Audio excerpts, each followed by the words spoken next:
So the treatment in terms of like groups would be done through an SAA, which would be a sex alcoholics or sex addiction anonymous. So there are those type of categories.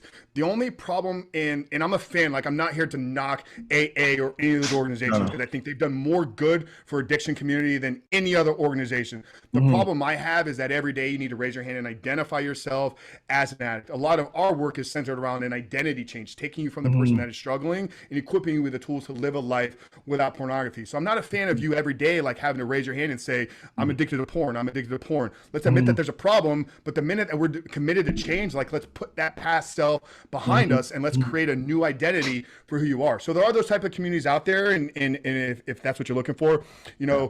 know, the church is not doing a great job right now. I think only 4% of churches are saying or say that they have a problem that specifically treats this.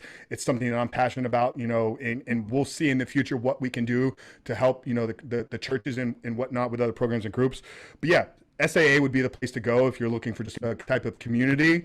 But reach out to me, man. We have Yeah. tons of resources. We have groups in everything. That's what I was gonna say. That's why I call myself a recovering addict because I know that if I don't do the things I need to do, then I can get right back in there. And I think the same thing would be for porn addiction or any type of addiction.